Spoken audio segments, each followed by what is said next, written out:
Hello, everyone, and welcome back to Perpetual Chess. Listeners, Nate Solon, who's here with me, and I just wrapped a fantastic interview with the CEO of Chess.com, Erik Allebest.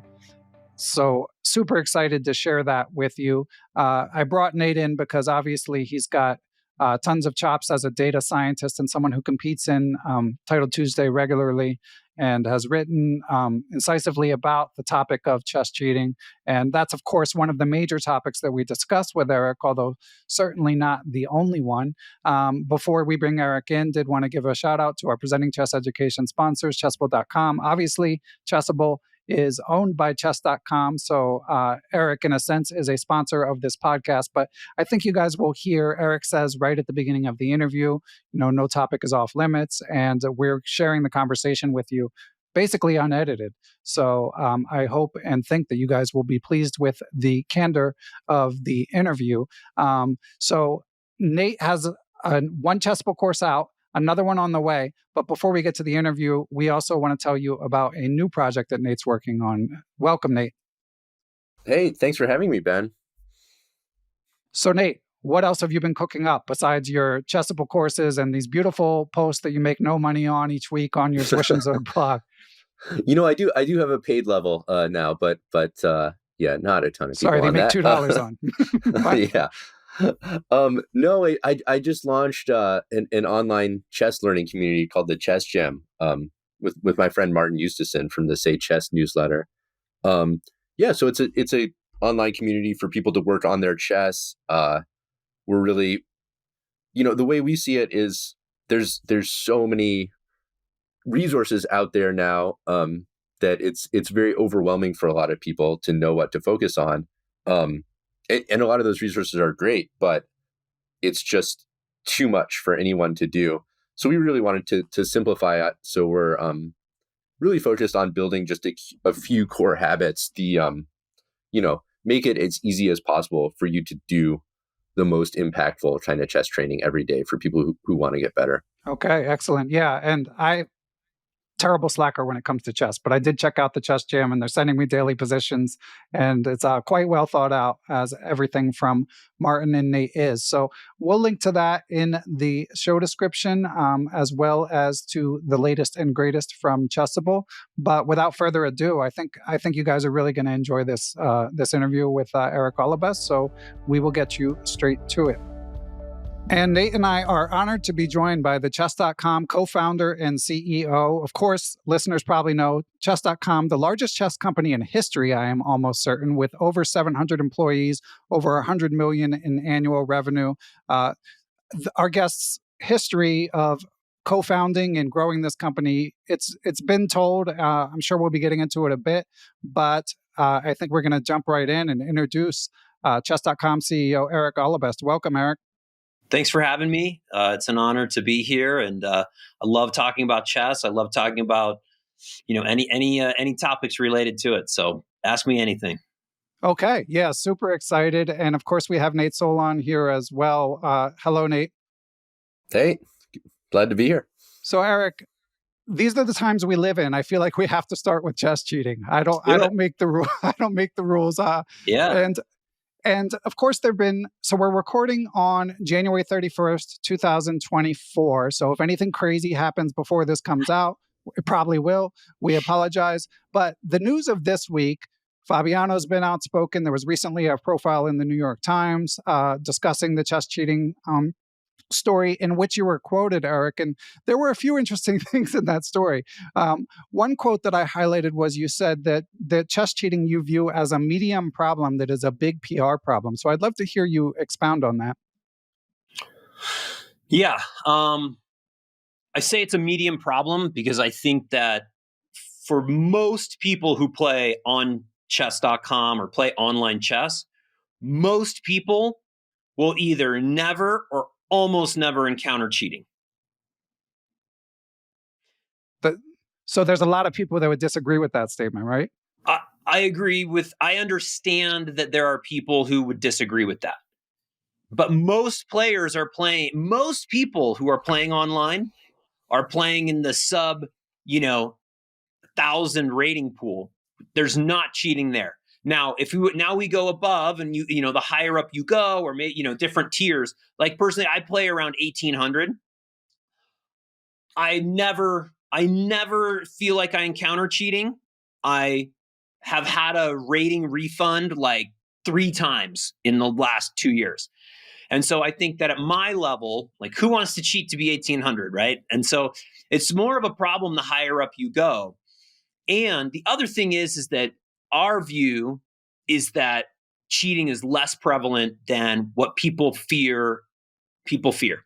And I want to answer that by sharing that we're currently working on a project called expected outcomes or expected results.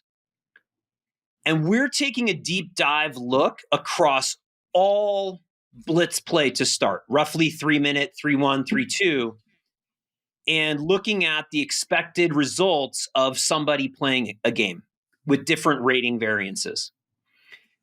If you assume that the vast majority, let me ask you, would you assume that the vast majority of OTB, in-person OTB blitz games are clean? I would, yes. Yeah, I would say yeah on that one. Okay, I agree. If you believed that online cheating was more prevalent than OTB, which you would assume because it's easier, I mean, here, let me put my phone here and cheat or whatever, right? Then you would assume that you would have different levels of expected results from players. So let's say at 2,500, let's say that you're 250 rating points below your opponent in online blitz versus 250 rating points below your opponent in OTB blitz. Okay? And you take all of those moments that underrated people and people 250 higher, and you compared all of those games. If you think people are cheating online, you would expect to have a higher percentage of upsets and wins by lower rated players. That's assuming that the person who would be cheating would be the lower rated player, at least more often, right?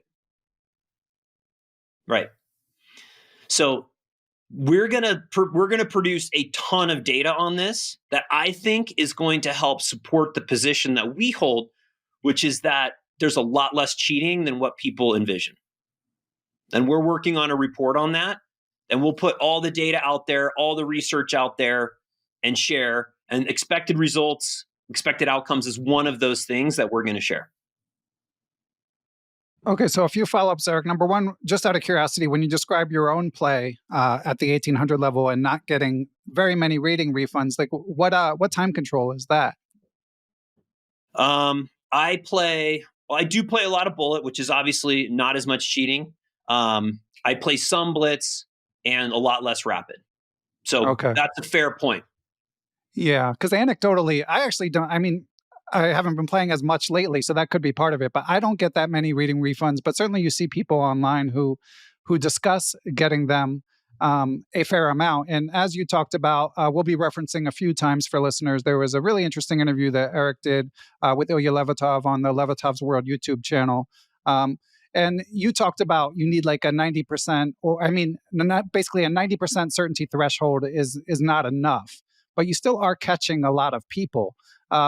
So wouldn't that suggest that there are high numbers of people in the pool where like they're probably cheating, but the certainty threshold isn't high enough? They're possibly cheating. So possibly / probably. And the thing is that we will catch them, but we will catch them later than, they usually don't stay at that level. Usually you gather more data and then it tips to a conclusion.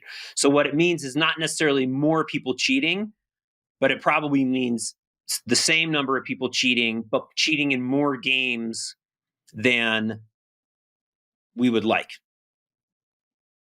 And possibly more because they, hover in that area a little bit. But okay. And you also mentioned... Sorry, Ben. Go ahead, Nate. Could I just, before we get too far past it, I just wanted to follow up on one thing from a minute earlier. So Erik, you meant, you feel that like there are really very few people cheating, at least compared to what people perceive. And you're working on the expected, well, Ben and me are both poker players. So obviously, expected results, you're speaking my language. But can you say anything else about why you believe, how so few people are cheating? Because that seems to be like a hugely challenging part of all this. For most types of problems, right? You want like a data set where the truth to kind of test, hey, is what we're doing working? Yep. With cheating, it's really hard to get that because people aren't going to admit to it in almost any case, right? We actually get a ton of confessions. We get a lot. So we get a lot of data about that. We also may or may not have a secret cheater program that we use to audit systems and do things, right? So the data collection is a problem, but we do get a lot of confessions. And the other thing I'll say is just that we find so often that people's intuitions around what is cheating or what is not cheating is completely wrong. And we find there was a case where, a couple weeks ago, somebody on LinkedIn freaked out. Oh, you closed my dad's account. My dad wouldn't even know how to cheat. He's tagging like every single person in the company in this post. And starts to go viral on LinkedIn. You got his account closed, and all these people chiming in. Oh, I looked at the games. There's no cheating there. Oh, your dad's just a great improving player. And then I go and I look at the data with the team, and I come back and I post this nice, long, validating, sympathetic, but firm post. And then he comes, oh, yeah, I talked to my dad, and it turns out, yeah, he was cheating, and here's how it goes. So, but what it shows is a whole bunch of people in the comments didn't know what to look at. But then we get the opposite too, where, oh, I know this person was cheating, or, oh, this person's the cheater and did this. And then our team will go look, and it's very clearly not cheating. And so what I'm saying is people's gut feel about what is or isn't is really not a reliable tool, according to us, around what is or isn't cheating. Because a lot of times it's based on expected results or what they think should have happened, which I think is the worst way to look at that, because when you have 1,000 people playing in a Titled Tuesday event or 700 people, you're going to have you're going to have outlier performances by definition guaranteed due to the number of people who are in there. And then the other thing is that a lot of times they're just upset that they lost and they don't understand how they got outplayed or other things by someone who's so lower rated. And it's not. And then when you go look at the moves and you're like, well, why did you do this incredibly bad move and then just allow this to happen? So what I'm saying is people's feeling about how I'm not saying people are not cheating. I'm not trying to say there's 5 cheaters on chess.com, but there are people who believe that there's, 30% of games are cheating or 50% of people in Titled Tuesday are cheating in one or more games. I think those are absurd claims. And the numbers are de minimis in comparison to what people are thinking and claiming. Cheating does happen. It takes a while to catch. It is a problem. But the perception of the problem is so much worse than what we believe the actual reality is. Okay. And now, Erik, you referenced or mentioned this 50% potential estimate in Titled Tuesday. Fabiano, in a recent interview, sort of ballparked his estimate around there. So I don't know if that's where you got that, but obviously Fabiano has been quite outspoken recently, in addition to Grandmaster Kramnik, in different styles and in different methods. And Fabiano also mentioned that he felt like he's probably playing 2 cheaters per tournament in Titled Tuesday. I believe it was on the most recent C Squared podcast. So I'm curious if I'm guessing that doesn't ring true to you, but I'm also curious what the nature, obviously Fabiano, great ambassador for the game, collaborated with chess.com many times. What are the nature of the conversations with Fabiano like? Yeah. First of all, if he's facing 2 cheaters per Titled Tuesday out of 11 games, I don't know how he gets to 50% cheating, especially if he's at the high end of the bracket. You know what I mean? So even if you do agree with him, and he's at the winning side of the bracket where you would expect more cheating, I do not understand where he would come up with 50% as a number out of that. It just doesn't compute for me. So I'm just that to me is a great example of someone having a feeling that doesn't match quantitatively with like any possible reality. As for Fabiano himself, I had dinner with Fabiano not that long ago at the Champion Chess Tour finals. I have a deep respect for him as a player. We joke around. We have a cordial, good relationship. But I will say that even people close to him who love him like a brother can't engage with him, feel like they can't talk with him in a rational way about this topic necessarily. And that and I think I'm not trying to compare him to someone who's conspiratorial in politics, other things, but we all know people who have views that maybe veer farther away from the norm. And it's just kind of like not really a way to talk through that with them. It's possible, in my view, that he is taken into some narratives that are just far from reality. And because it's based on feelings, there's not a lot that we can do to have a conversation there, which is why we're working on more transparency and more data to bring to the discussion to say, hey, when you lose to someone who's rated 400 points lower than you, that is an expected outcome. That is an expected result for this tournament. This is not, you can't take that one moment you had and extrapolate and say, well, that's an outlier. Like, we are expecting that. So I'm going to try to combat misinformation with information. And so that's, I hope that will help Fabiano and others kind of come to view it more closely to how we view it. Yeah, I think I think I did a tweet about that. It seems like these top players maybe expect to dominate to an extent against lower rated players that's not really realistic, because the ELO system what the ELO system does at core is takes a rating difference and outputs an expected score. And the expected score isn't 100. For a 200 rating point difference, it's about 75%. For 400, I think it's around 90%. That might not be the exact numbers, but 400 rating point difference, the expected value, it's high, but it's nowhere near 100%. So yeah, I think, and it's different when you look at classical OTB and you look at Blitz OTB, and then you look at just regular 3+1, 3+2 or 3.0 on chess.com versus Title Tuesday. You can see the different comparative expected results and expected outcomes from that. And we're going to share all that data. And I think it's going to be really surprising for some people. So that's one thing that we're doing to try to address that. I also think that, like, to your point, Nate, like, a lot of people have their views on results and things based on a classical chess mindset of how many draws and how many this and how this should happen and this level of person should have this outcome. And, I think we are all, even aware possibly that Magnus-Carlsen was, subjected to his own bias as well, through what happened in the Singfield Cup. And so I think I'm hopeful that more information and more statistics and more transparency will help people get a better picture, because feelings are especially around statistics, feelings are a bad source of truth. Yeah, there's a lot of behavioral economics around how bad people are at estimating probabilities. So I'm definitely sympathetic to you guys in that regard. And Erik, we took to Twitter to sort of get the pulse of the community, get some questions, and we left it open-ended. But surprise, surprise, most of the questions are related to fair play. So I'd like to sprinkle a few in, if you don't mind. Sure.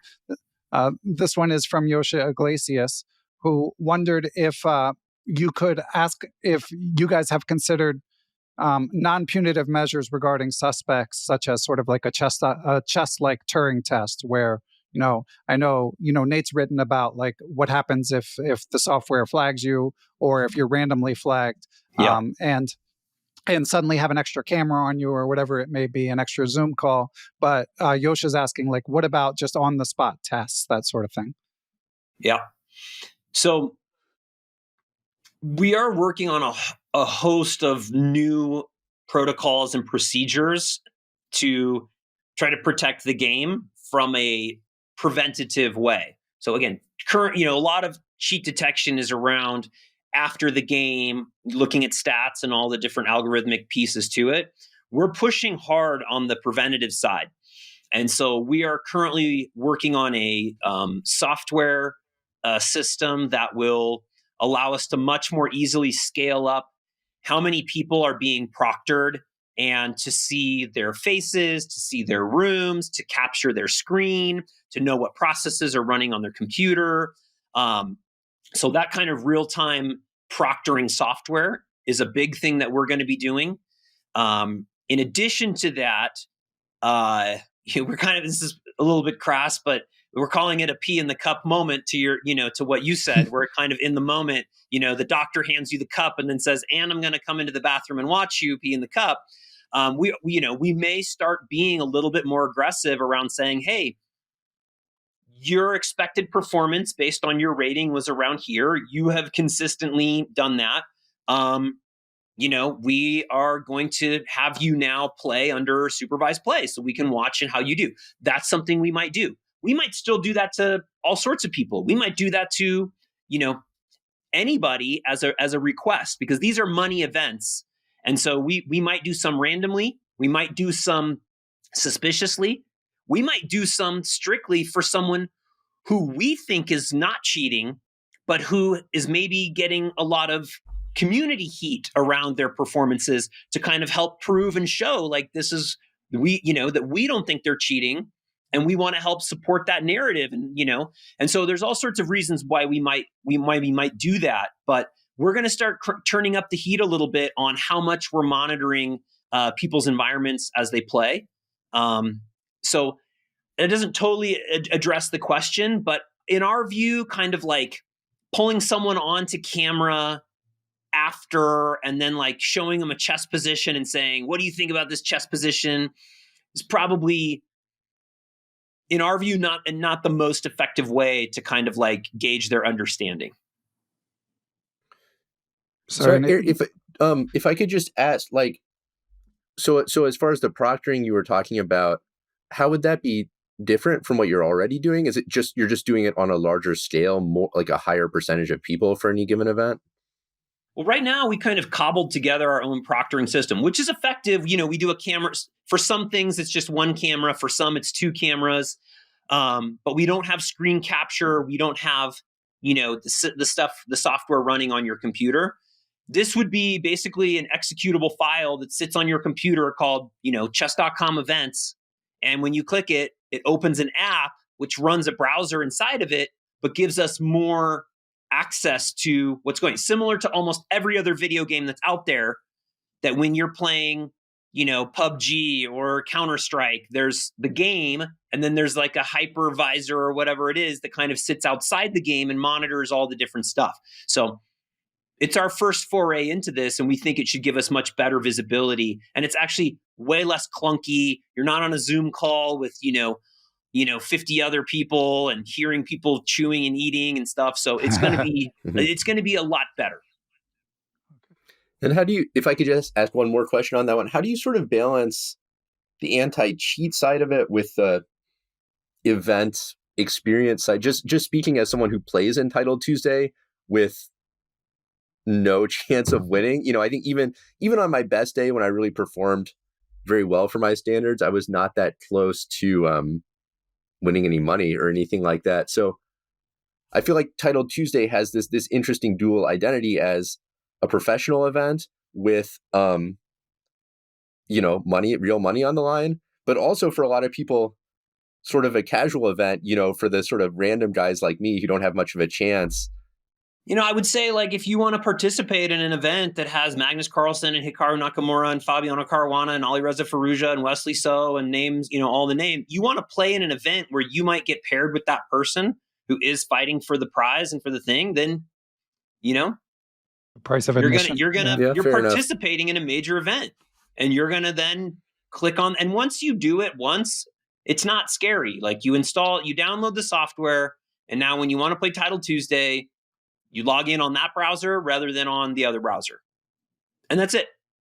It's not going to, but I understand not everyone wants to get monitored, but at the same time, like Nate, not an offense to you, but Fabiano thinks, okay, I get cheated against 2 times in Untitled Tuesday. It's not that he thinks that Hikaru is cheating against him or Magnus, or he thinks that FIDE masters and IMs are maybe cheating to get a scalp or something like that. So, everybody who's going to play in that event needs to participate in the proctoring so that it's a fair system all around. Even if you don't want to win money, it's the fairest thing all around. And I think that it sounds like a bummer, but once you do it, it's just a thing you do, and it's not a big deal.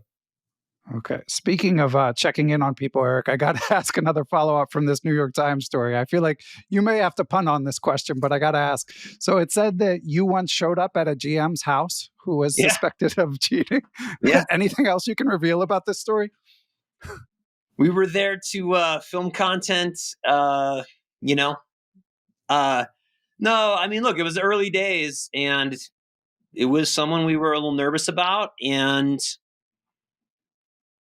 we were trying to prevent, something from happening, and we went and sat there, and the event ended as expected, and no big deal. I mean, it was fine. No smoking gun? No smoking gun. Nothing weird there. Okay. On to another Twitter question. This one's from Vox Populi, who wondered, to ensure integrity for major online tourneys, why not require players to play from an in-person proctor centralized location like a gamer cafe? You could have it in major city centers. Have you guys considered that? I mean, a little bit to Nate's point, that's like one step even further and harder to like get people, hey, if you want to play Untitled Tuesday, you now need to go to a public cafe. But even if you're in a public cafe, like who's watching you? Like, they don't know. They don't know. It's better for us to send people to your home and where you play. Maybe you play on a PC and it's all set up with your gamer chair, and then you're playing on a laptop at a coffee shop. So it's not the answer to the question. So I understand, but it's a lot easier to kind of go the other way. Yeah, that makes sense. So are you considering, like, for an Titled Tuesday, obviously there's some prestige associated. It's decent money, especially for sitting at home on a Tuesday, but not life-altering by any means. For an event like that, would you consider like sending an employee to someone's house, or would it need to be sort of higher stakes? No, for sure we will. Here's the weird thing about Titled Tuesday. Titled Tuesday is the event that we never thought would matter that much, and it's turned out to be what everybody talks about. Meanwhile, Pro Chess League is what we wanted everybody to care about and had a very small following comparatively. It's just interesting that like fans and players speak and say, hey, this is what matters to me. And it was just a little bit surprising that Titled Tuesday became the thing that so many people care about. And I think it speaks to the format. It speaks to the regularity. It speaks to the excitement of the quick play and the thing. And so we're building on that event. The Titled Cup is the new thing where you get your best points from throughout the year onto a leaderboard. Now there's more prizes. And what I love is that there's prizes for seniors, there's prizes for women, there's prizes for juniors, there's prizes for girls. And so we're trying to we're trying to build up and say, hey, this is something that matters. And we're also going to be working with different fantasy partners. So you can log in and say, oh, today I want to do my picks and my draft for who's going to be on my Titled Tuesday fantasy team today. We're trying to build around this event. It's what fans have said, hey, this is really fun. We like it. Players like it. Again, it's not life-altering money, but it's really added a lot to the chess world. And so it's definitely an area that we're investing in to really protect.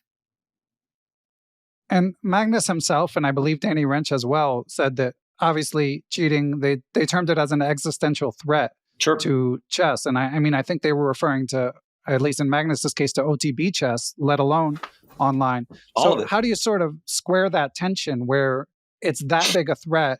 And,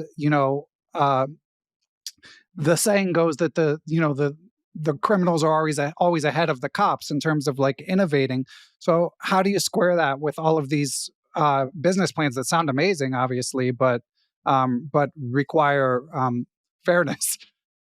Yeah, again, I think that the actual problem is smaller than the PR problem about it. So we are working hard at it in so many different ways with different capabilities and proctoring. So we are leveling up our capabilities for proctoring. We're leveling up our capabilities for catching. And so it's not like we're saying, oh, it's not a problem, we're not doing anything. We're doing everything we can.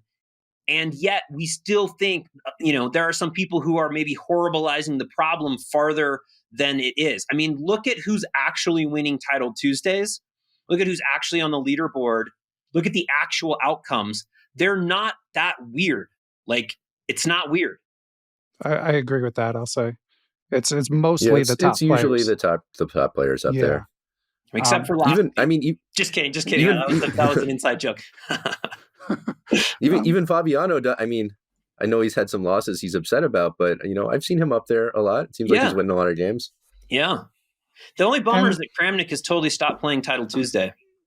So just kidding. Maybe he plays all the time. I was going to say maybe he'll be back because I lost track. I lost to him once. He it was pretty one-sided, so I escaped his attention, I guess.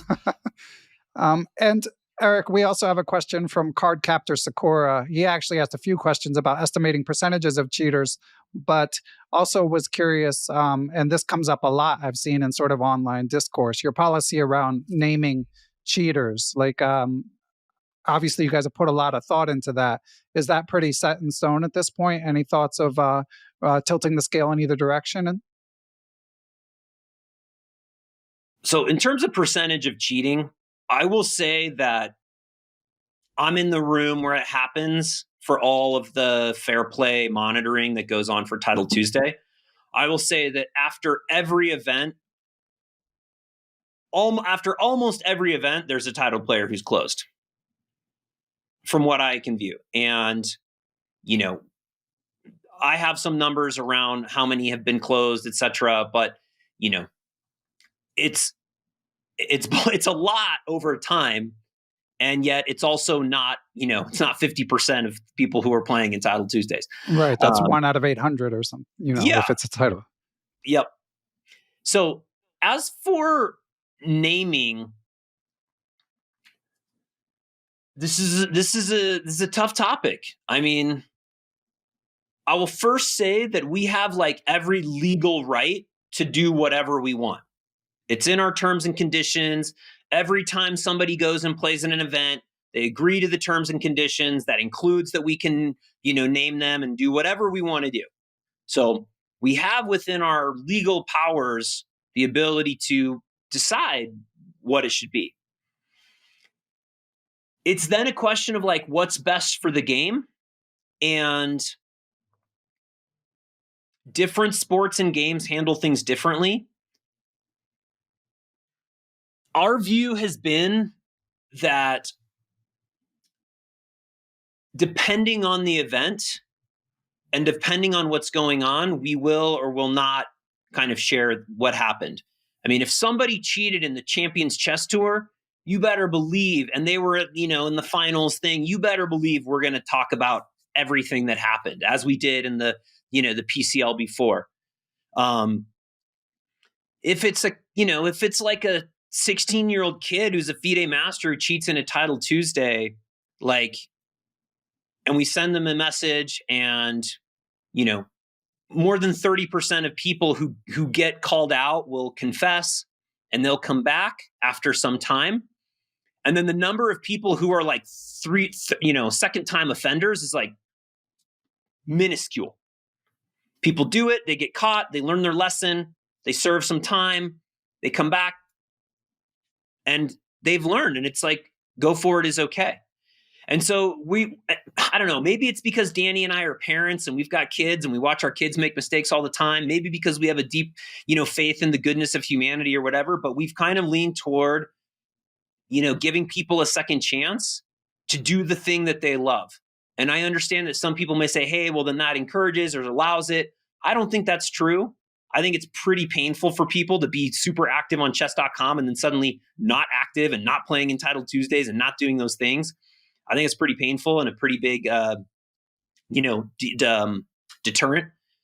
But I understand the arguments, and that people could say that the opposite is true, and I can understand that viewpoint.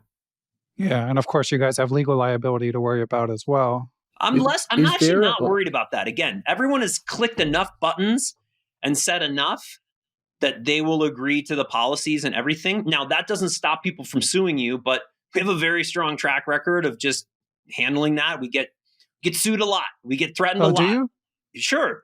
I know you got threatened a lot, but I wasn't aware of a lot of lawsuits other than obviously Not Hans a lot Niemann. get filed in, not a lot make it. So we get a lot of like legal demand letters. I demand on behalf of my client this and that. And then we send back our response, and then we usually get crickets. And occasionally it'll go further. And we just have a great track record of handling that. So that's not a fear for us of like, oh, we don't want to say this because we don't want legal problems. I'll take the legal problems. That's not the problem. Nate, did you have a question? Oh yeah, I was just just to follow up a little bit on that. It sounded like sort of a standard procedure.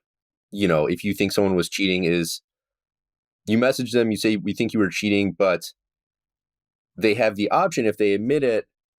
It sounds like they sort of serve some sort of suspension, and then they maybe they come back. Is that sort of standard operating procedure, and is there a policy around like how long that suspension would be or anything like that? It kind of depends on the severity of the cheating. It depends on, the event or not event that it was in. It depends on a lot of different factors, and so it's a little bit like in other sports and games. It's kind of up to an arbitrating group inside our fair play team to kind of decide what that would look like. But they do need to, people who we believe cheat, and we let them know that if they never fess up to it, then they don't come back. What's the reason for that? That would also be the behavior of someone who had not cheated, right? Yeah. I don't know if the question makes it. I'm sort of just trying to wrap my head around why is coming back. Yeah. We've had this debate also, which is like, hey, we'll just close their account for a certain amount of time, and whether they admit it or not, then they can come back in X amount of period of time regardless. But, we're not really operating in the like, we kind of think like there's a decent chance they're cheating, so let's just send them this letter and hope that they admit to it. That's not what we're doing, So when we send that letter, that email, we're acting, we're confident, we're ready to battle it out. We're ready to stand by our findings. We're ready to go to court. And so we're confident on it. And so that's the stance we're taking at this time. And let me ask you, Erik, around the Hans Niemann kerfuffle, whatever you want to call it. I like kerfuffle. Yeah. Okay. One of the sort of angles that came out was that there needs to be more transparency and communication between the OTB realm and the online realm. Like maybe this could have been avoided if there had been more information available. And you mentioned when you were talking with Ilya Levatov, you had a call with FIDE. I'm curious if you've had conversations with them about sort of squaring the circle, even if it's not externally known, about people who've been shut down online with people who are competing IRL.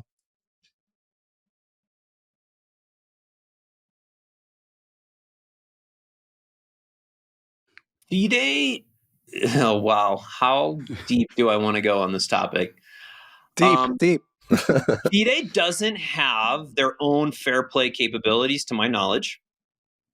They use Ken Regan, who is a professor and part-time, fair play detective. We have a great relationship with Ken, utmost respect. We have different methodologies, and we know that because he's very upfront with his methodologies, but we're not about ours. And I understand that's asymmetrical, but it is what it is. We also get more data on online play that he doesn't have access to, et cetera. So there's different things there. We have a great relationship with Ken on that, but FIDE doesn't have their own capabilities. And I will say that our efforts to work with FIDE on this topic have not been great, including sharing overwhelming statistical evidence and having someone say, I reject this evidence. It doesn't feel right. I know this person would never cheat, to having maybe people inside of FIDE who themselves have been, Right. probably likely cheating at some point in some event or something. And so that's not to say that, I think we're just kind of operating a little bit too differently here, and that they want us to maybe give them reports, but then they get to decide what to do with it and disagree with our reports. But like, they don't have the capabilities to even do that because anyway, I will just say we are kind of at an impasse here where like we're coming at things with a ton of data, with millions of dollars of research, with 30 people on a fair play team who are looking at statistics and data and algorithms and capabilities. And then we're dealing with something on the other side that there's no socket to plug into that works well there. Okay. So, and I would, so I think that's about all I can say on that. Yeah, that makes sense. It kind of feeds into another question. I recently interviewed Grandmaster Patrick Wolf. It was amidst Shoegate with Anamaya Kazarian and, the Dubov, Nepo, Horsey Gate, or whatever you want to call that one. We got a lot of gates going on. Yeah, with the repetition. And he was positing, and he's certainly not alone in this opinion, that chess needs a new governing body, and suggested that if Magnus and chess.com got on board, he felt given the explosive growth of chess over recent years, it's more viable than ever. Given what you just described and sort of reaching an impasse on some issues, like is that something that chess.com would consider being involved in? We get this comment a lot. I think the general sentiment that if you went around on the Twitter sphere and took the temperature around online, the general sentiment about FIDE is, a little challenging for them, I would say, from a PR point of view.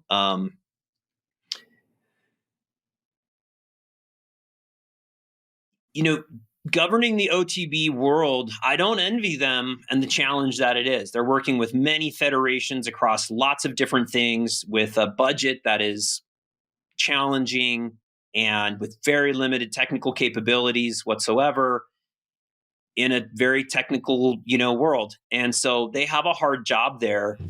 And, I think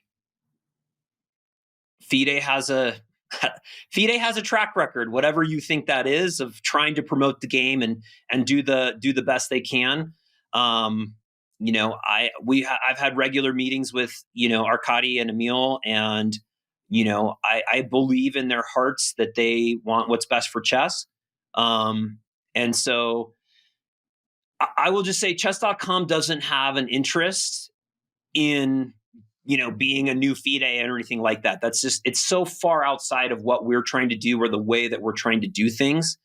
And governing the vastness of OTB is really hard to do. So that's not something that's really contemplated for us.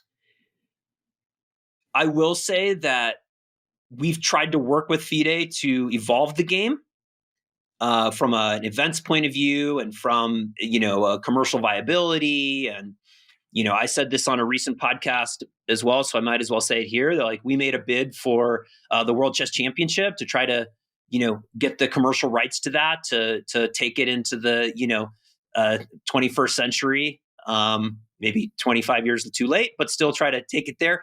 And that was rejected. And so, we're going to, I think FIDE is going to FIDE and chess.com is going to chess.com. And frankly, I think a lot of people also have a little bit of a love-hate relationship with chess.com where they're like, wow, this is great in all these ways, but they're already too powerful. And if we went to try to do that, it'd be like, I don't know. People are very suspicious at times of our motives. And, when Danny and I look at ourselves in the mirror, we're like, I don't know why some people think we're the bad guys here, but we're just a couple of we're just a team of people who really love chess and are trying to do what's best. But I think if we tried to take a bite of that FIDE apple in that way that was suggested by the user, I'm not sure that would be well received, and I'm not sure that's it's not a great plan for us. Was the offer for the World Championship rejected on financial terms or on like terms of principle? Do you know? Or and that was an offer to FIDE. What's that? Like, sorry, that was an offer like to FIDE as like a sponsor, or yeah, we offered to basically say we will be the commercial partner for the World Chess Championship for the next 10 years. We will promote it. We will run it. We will handle the cycle. We will put it on TV. We will find sponsors. We will do the prizes. We will do this. And I think that it was rejected for 3 reasons. One, and we could have talked through a lot of these, but some of them were non-negotiable. But one is like, sure, the finance. We could have always talked about finances and how to split that, but we never actually really got there. Our view was that we don't want to create an event that we don't want to operate an event that the top players and especially Magnus-Carlsen doesn't even want to play in. If the 5-time world champion doesn't want to play in that event, then we're probably, it's not the event that's going to get us excited to put on TV and really go forward. And then you would have been, sorry, go ahead. It's just the formatting. We couldn't align on formatting. We wanted it to be yearly. We wanted it to be faster. We wanted it to be, something like more akin to what we're seeing in most other sports and games that have things. You can't have a game that takes 9 hours long and that goes for 21 days straight and think that there's a TV network or a media partner who's going to put that on TV. Like it just won't work in today's world. And then if you can't make it commercial or media acceptable, you can't make it commercially viable. You can't do it. And so we came to an impasse around what the event would look like in formatting. And then thirdly, they didn't want to be kind of in the backseat to let us drive on it. They want to be holding the steering wheel, and I don't blame them. Like, great, that makes sense for you. Well, thanks for your candor. That's really, really interesting. Yeah, I think this is actually a little bit of a scoop, I guess, or an exclusive that I probably told that all. I was going to say, I didn't know that. I was wondering if I had missed the boat, but yeah, I didn't know that either. You guys scooped it. You got it. All right. Yeah, clip it and ship it. All right. Now, let me ask you, Erik. I mean, that feeds into the discussion of the Magnus-Hikaru match that unfortunately fell through. Obviously, Danny talked about this on stateofchess.com in some detail. One thing I was curious about, you may have just alluded to it, and for listeners who aren't familiar with the whole backstory, basically late last year, you guys were pretty close to the finish line on a major event in Las Vegas, a major match between Magnus and Hikaru, but unfortunately had to pull the plug. One thing I was curious about is I didn't hear anything about what the actual chess format was going to be. Are you able to reveal that? I don't think I don't think I'm going to do that at this time. I like the question, but it's maybe something we want to keep in the pocket for Gotcha. Well, that's time. Good. At least some traditionalists maybe don't, but I want to see a match like that. So if it was going to be chess boxing, blink twice. There was going to be chess boxing there, but it wasn't going to be Magnus and Hikaru boxing each other. Yeah, that actually was another one of my questions, because in Danny's explanation, he was weaving in the chess boxing event that Ludwig put on, and I didn't completely understand the connection. The chess boxing was meant to be a fan event that happened kind of in the middle of the event.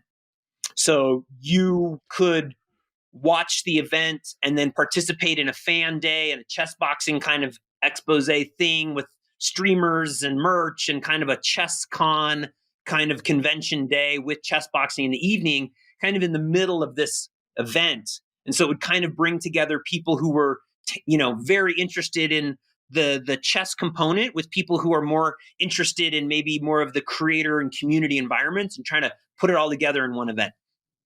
And the event fell through because when we laid out what this was going to look like from an event point of view, from a partnership point of view, from a sponsorship point of view, from a venue point of view, And then the further along we got, just everything started to change just enough to where the final algorithm of the whole thing was just not viable anymore. And when the venue at the end just like went bonkers, it was just like the straw that broke the camel's back, that now everything, it just was too many things changed from what it was supposed to originally be. And with the venue falling through at the last minute, it meant that more money was going to be lost and all the things were just falling apart. And so it was a super bummer. And frankly, it makes me extremely sad that happened.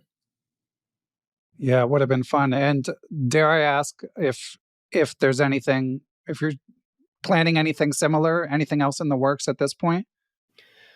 I mean, we're always floating ideas of how we can do more live finals and get more fans in seats and do real-time things. I mean, for the CCT finals in Toronto, just showing up at that sports bar where the chess bras were doing their thing and there were people playing. And it was such a cool vibe to feel people in person coming together to watch something happen. And even though the fans weren't there, around the board watching it unfold, it was that kind of energy of it happening was really neat. So we'd love to do that. At the same time, and this is being real, is like, you can't make this stuff happen when your entire viewership is YouTube and Twitch. Like, we have lost so much money on events. I mean, just putting it out there. Last year, we spent nearly $10 million of money that went out the door directly into the hands of players, creators, community, coaches, Chessable authors, all that stuff. We are putting $10 million out the door into the community. I'm not talking to our employees. I'm talking to people outside of our company in the chess community, whether, again, players and creators. And prizes is a big amount of that. And when you keep doing events and you're spending and you're investing, but you're not necessarily getting closer to your goals of growing and maybe being on TV or trying to make it commercially viable, and you're burning money on these events, you're doing it for the community. We're doing it because we're fans. But chess, the commercial viability of chess is still like out of reach. And it's super frustrating because we love the game. The stories are there. The players are fascinating. The drama is there. And it's just so hard to have it out of reach. Why do you think that is so hard? Because, I mean, I have no idea what goes into getting on TV, but I have noticed that every commercial I see, there's a chessboard, even if the commercial has nothing to do with chess. So, so I see all these brands who seem desperate to be associated with chess, and yet it seems like it's still really hard to, get sponsors for some of these big events or things like that. So we have some great sponsors who've come in to sponsor our events. I mean, you can watch all of our shows and see all of our sponsors and our readouts, and I'm super grateful to those who believe in chess and do that. We got sponsor for the Collegiate Chess League. We got sponsors for the Champions Chess Tour. We've got sponsors for the, Speed Chess Championship. No sponsors for PCL. It's been, very painful. But we are getting more and more, but it's for people who can kind of see that depth and to see where it's going potentially. But, the audience size isn't quite there yet to get the big dollars to then do the thing. And then you need the cycle, and you need to then have enough money to produce the event and pay the prizes. And at our level, you have to pay to get your way on TV. You have to buy the time to slot yourself in there. So now there's extra cost in there. And so it's been hard, but we think we are, all the fingers and toes crossed that we're getting very close to that. We took an investment from Endeavor, which is a very large media company. And we're hopeful that they have worked with us to try and get us closer to that. And we're making plans all the time. We spend a lot of our time trying to grow the game from a production sport game, thing point of view. And we haven't seen the success yet, but we hope that this year we get closer. I think we've talked about this enough publicly. I can say it. There's going to be a major Netflix show this year later this year about the cheating scandal. And, that might lead to more people saying, wow, chess is super fascinating. Let's do a full Drive to Survive on chess where we're talking to top players every week and figuring all this out and just like getting the inside scoop. And then there's the major events and all the things. So we spend a lot of time thinking about this. We have super high hopes to grow the game and continue to do that. And yet all the different seeds we've planted, like nothing's sprouting out quite yet. I wouldn't be too hard on yourselves. You guys have spearheaded exponential growth over the past few years. So, that's going to be a documentary on the cheating stuff. That should be fun. Okay, yeah, looking forward to that. I'm just going to tell you, I'm terrified because they did a really good job getting Danny and me talking. So I think a lot of things are going to be said in there that are going to be possibly a little surprising for the chess world to find out. Now, is this centered on the Niemann story or is it broader? Okay. Yeah. Hans will be in it and interviewed. Magnus will be in it and interviewed. Many other people are being contacted to hopefully be in it, whether that's, Hikaru or, a lot of Sam Sevian, I hope, agrees to do it, given his very interesting story that got swept under the rug. Whoa, that's a tease. Can you reveal anything else about that? You don't know? I don't think so. No, he's a Boston guy, but I don't know this either. You didn't see the clip? Oh yeah, no, I remember when with Hans, right? He did something weird at the US. Was it the US Championship? It was a big US event. You go dive down that rabbit hole, but I will just say that's one of the most interesting stories that hasn't been told. So okay, interesting. And overall, I mean, again, Danny has talked about this fairly extensively, but obviously you were thrown massive curveball, needed to react very quickly, the whole Hans Niemann thing as it went down in St. Louis. But what were the big picture lessons derived from that whole experience? Oh my gosh, that is a lot. Hang on, my laptop battery's running out. Let me just plug in 1 second. I thought you were joking. No, look at that, Ben. He's dodging the question. No, sorry, guys. Interview's over. It's the old laptop battery. Right. Well, let me say this. I had a total blast, and I say that kind of facetiously, writing the Hans Niemann report. It was basically, I did a lot of the words, and our incredible research team, which is currently doing more research on expected results and outcomes, just taking a super deep dive into a lot of places we hadn't looked before, trying to understand and get our hands around what was going on. And the guiding principle for us was just like, try to find the answers to the truth. And that's basically all that we tried to do. And we ended up publishing, of course, what we found, which was what we found, which is in the report. And that's what it is. It was a really interesting process to go through as a writer, as a researcher, to work in kind of an under pressure thing, to be talking to, different people and to have it all being reviewed by a lawyer at the same time, just to, make sure our wording was right and all the different things. So I learned a lot through that process. And it's been a real wild ride, and I'm going to save a lot of that for the documentary that's going to come out. But look, I mean, in many ways, that whole thing put the chess world on the map again for the biggest chess boom that we've ever had. It was the kickoff start of that. And, frankly, that whole thing was massive, and the chess community grew hugely from it in a totally serendipitous and non-planned way. I mean, that's, no one could have predicted that would have happened. And frankly, sometimes I'm like, why did Hans have to go on camera and like come out and have this whole, we had these private emails, and then he kind of went on camera and did the whole thing, and that kicked off the whole thing. And if he just done it privately with us, like none of this would have ever happened. And then I'm like, actually, I'm really glad he did. I mean, like, it created a great story and all this interesting stuff. And, it's been a very interesting ride since then.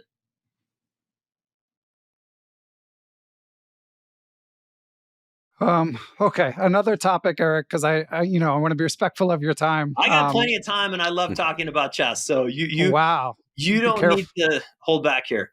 Okay, well, a lot of chess fans were disappointed with the shutdown of Chess24, and Yeah. you've referenced the Pro Chess League a couple times.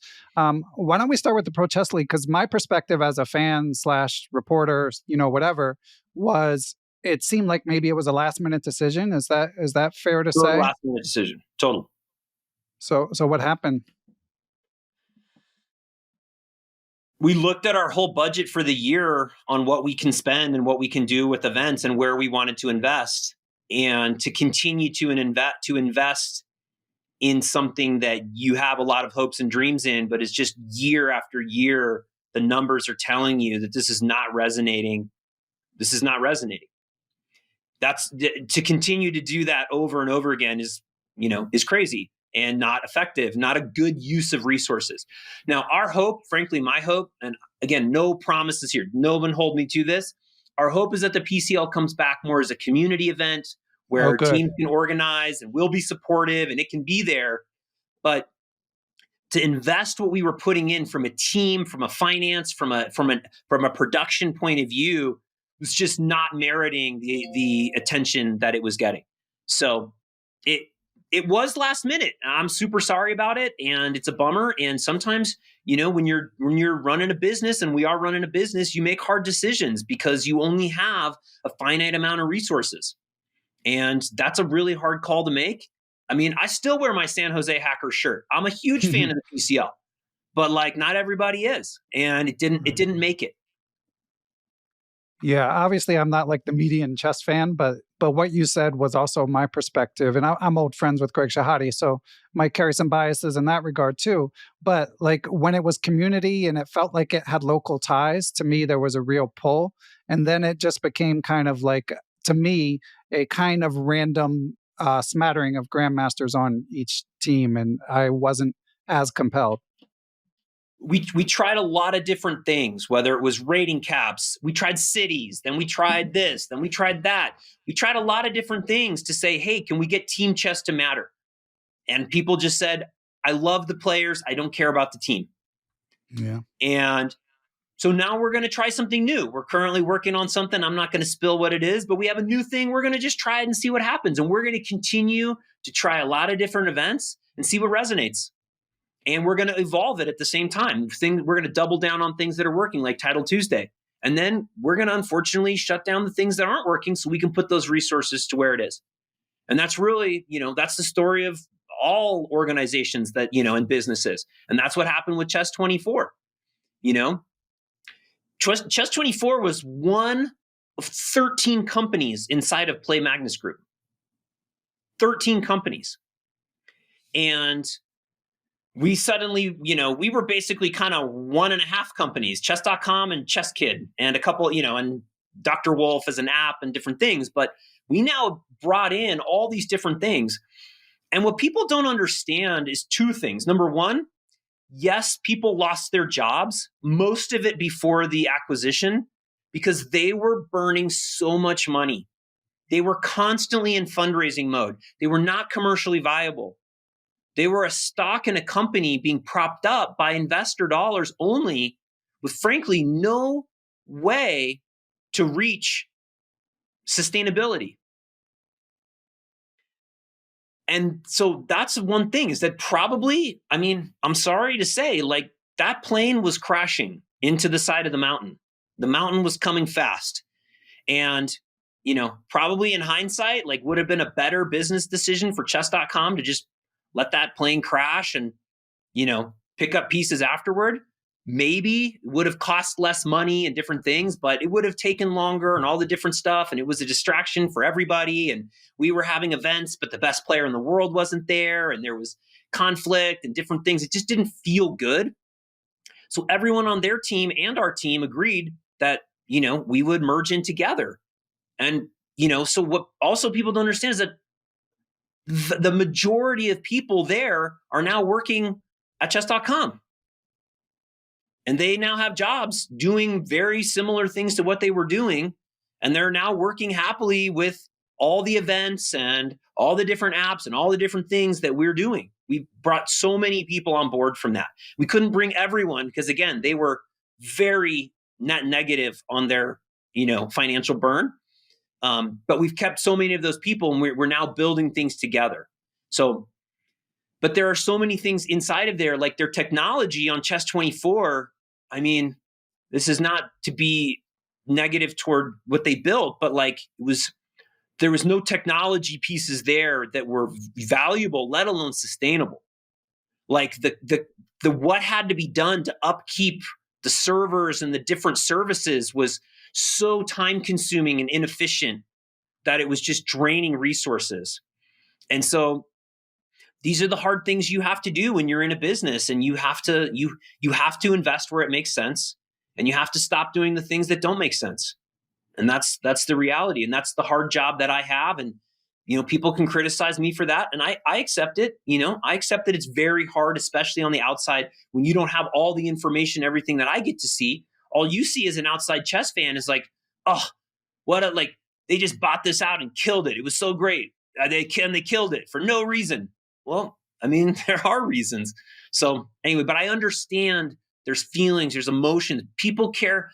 When people are mad at me or at chess.com online, I just interpret that as this person cares so deeply about chess, and I did something that they didn't understand or they didn't like, and I respect that. Is there anything you can take from them on the event broadcast side? Because I feel like, if there's one thing they were known for, it's probably that piece of it, like broadcasting live events, over the board events. So they're kind of back end technology. There's like the back end technology, and then there's like the front end website.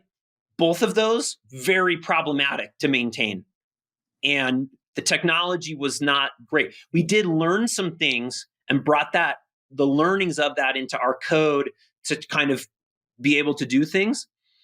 And then some of the features, events is very hard. I'm going to get in the weeds here for a second. Events are very hard. Every day, I don't know, let's just say roughly 10 million people come to chess.com to play chess. And 50,000 people come to watch chess. I mean, that is a very big number to a very small number. And the people who come to watch, in some ways, there's some power users. They're very, they're deep into it. And so sometimes they want features. And when you're building a service for power users, a lot of people are like, hey, I like to watch events. I want my screen like this with a tiny broadcast here. I want to see all games here. I want to see the standings here. I want to see the engine eval for every single one of them here. I want to see this here. I want to see the player bios there. I want to see the rating change here. And they want everything in one screen.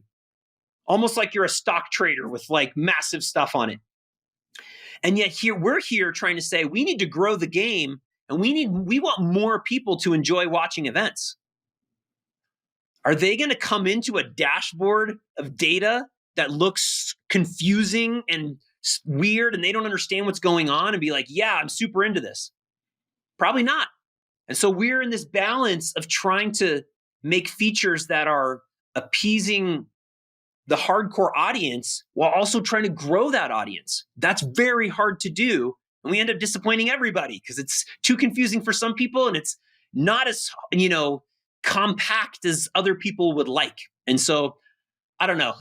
You pushed on a soft spot for me. I feel bad. But we are trying to improve that product, and we've learned a lot.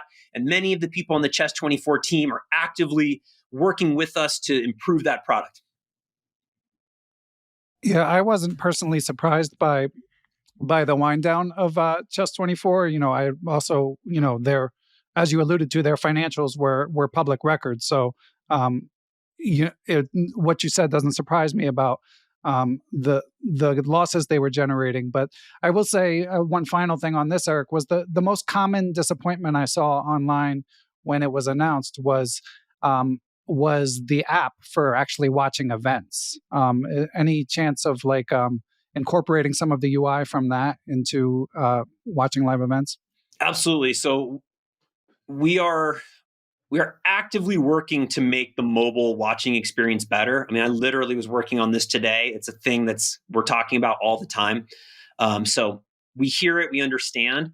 A standalone app for watching is probably not in the cards, just based on how many resources have to go into it. And then you have to build it in iOS, and then you have to build it in Android, but you're also building the website. So we are going to lean in on mobile web for now to do that. But you can also access that mobile web through your app on your phone. But I understand it's not quite what a lot of people would like, but we are very focused on making it better and better, and especially for mobile. I mean, a lot of people want to watch, their main screen on their laptop has got the broadcast, and then you want to watch, follow along maybe the event like I do on my phone. Yeah, I was shocked when you told Levatov that 2/3 of your user base is primarily mobile. Again, not being like median chess fan, that surprised me. Yeah. I do notice I see more, just out in public on the bus, at the coffee shop, lots of chess.com sightings over the shoulder. It feels like, a lot more than there used to be. Yeah, absolutely. And Erik, I'm curious about, so obviously these are business decisions, as you mentioned. Your company is somewhat famously bootstrapped, a lot of folklore associated with your buying the domain name. I mean, it's an amazing story.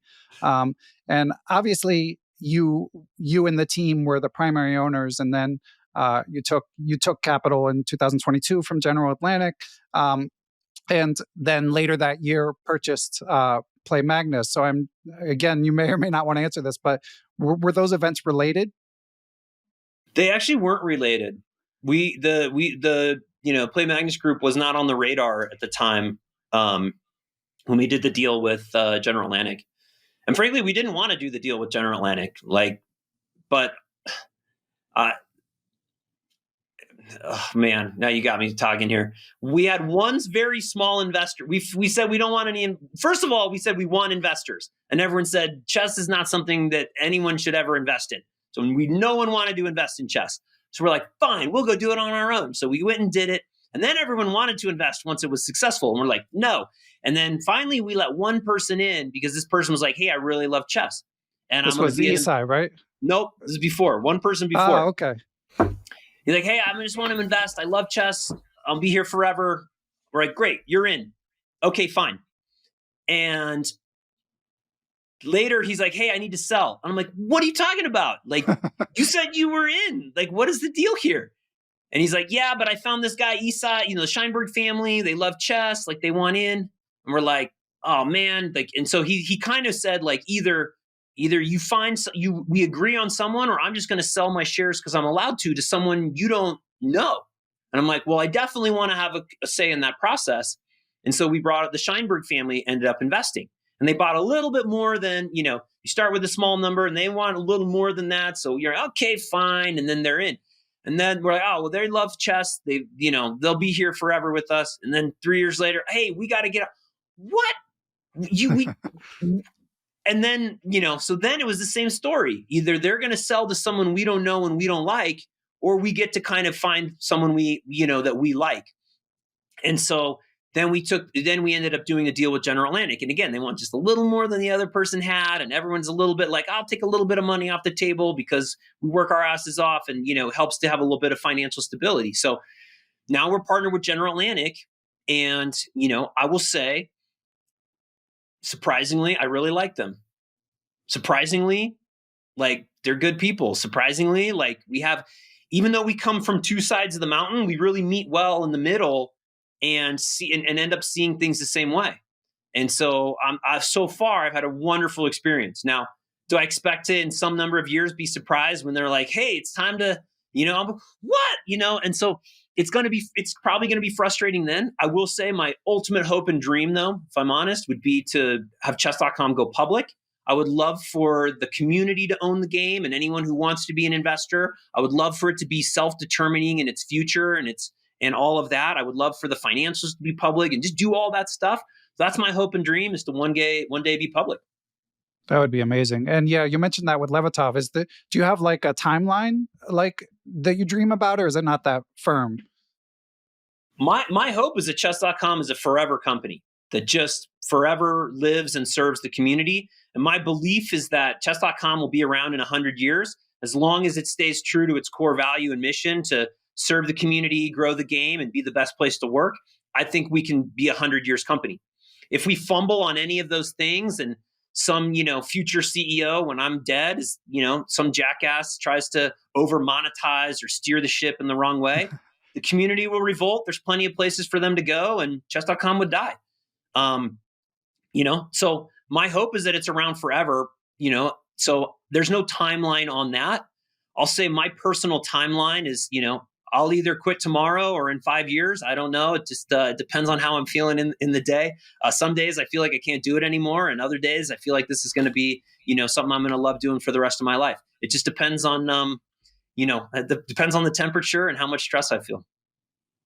So obviously you've worked very hard for very long, but so it's realistic to think you might hang it up at some point, say within 5 years? For sure. Wow. I mean, I'm old and I'm tired, and I've been on the treadmill sprinting my heart out for 18 years. I mean, this is exhausting, and sometimes you need to take a break. And so that does. I would never leave chess entirely. Probably sit on the board and be different things and guide and steer. And I'm definitely not interested in starting any other companies. I'm too old and too tired for that. I probably want to go do professional pickleball or disc golf or something that I love. But I don't know. My son's ready to play you in pickleball. Bring it. No chance. I feel like I want to study what those guys do for community engagement, because they absolutely blew up overnight. It feels like I don't know what they're doing. So I do know we're close with people. No promises here, but there is a chess pickleball event in the works. Oh, chess boxing to chess pickling. Okay. Pickleball is such an accessible game. That said, like, they struggle in the same way that a lot of people play, but how many people actually watch is a struggle for them. And, I think we're going to see how that shakes out, whether it's a little bit of overhyped like esports was, or whether it's the real deal.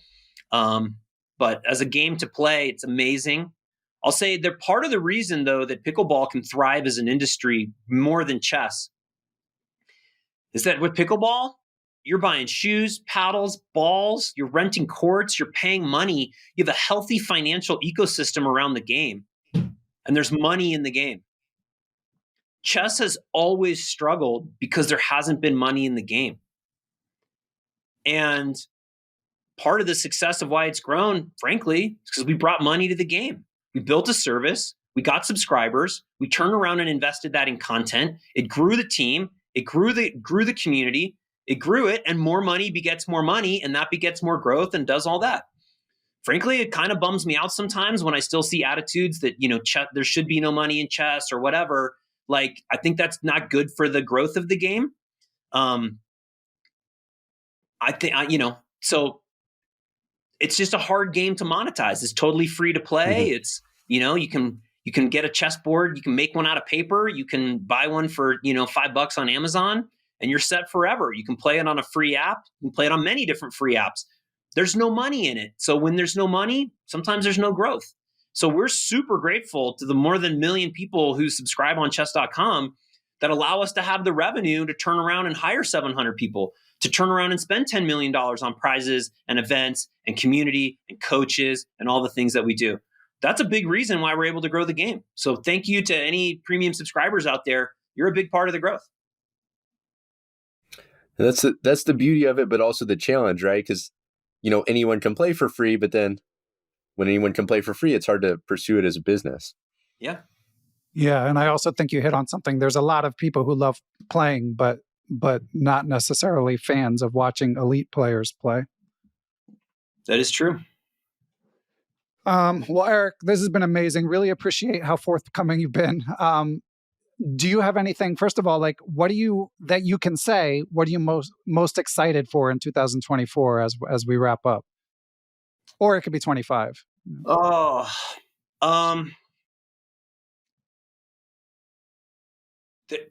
there's some very exciting product initiatives that we're working on that I'm excited about. We want to make it easier for people to enjoy the game and make progress and get a little bit better. So that's a big initiative we're doing.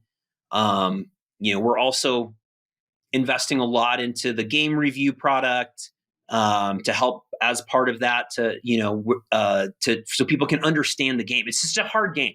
You get in and you play and you're rated 500 and you barely know why you lost. And so just demystifying the game from a product point of view is big for us. We're still seeking, the right avenue to grow the chess ecosystem commercially with the media and events. And, we're having conversations regularly with big media partners, whether producers of a Drive to Survive for chess or whether, someone who could help us put events together. So we're still working on that. Our team is super motivated and excited about the future. And just buckling down to deliver. I would love it to be a less stressful year than last year, if I'm honest, for me personally, and for Danny, and for many of the people at the company who have felt a tremendous amount of anxiety going through the growth and managing all the hiring and all the teams and the acquisition and all the different things. So my number one thing would just be to have a little bit calmer of a year, and may or may not get that. Well, I hope. Nate, do you have any closing questions? No, that was great. Just next time you see those Netflix guys, I've got a concept for a show. It's about aging FMs chasing the IM title. I call it board flippers. It's most of it is just us losing to 12-year-olds, but I think it could be a big hit. I know they're kind of joking, but maybe kind of not. The rise of the young generation that is flipping the game on its head and making it, feel weird for a lot of the older players. I think is one of the most fascinating and amazing stories out there. And we've been pitched and seen many different pilots and storylines for people who are trying to get shows like that onto TV. So I'm with you, and I hope that happens. Excellent. All right. Well, Erik, thanks so much. Really appreciate it. Thanks for, as you said, you guys get great feedback. You get a lot of hate. You get everything in between. But from my perspective, there's, people like me make a living in chess in large part because of the work you guys have done. So thank you. And thanks for the great interview. I appreciate you having me.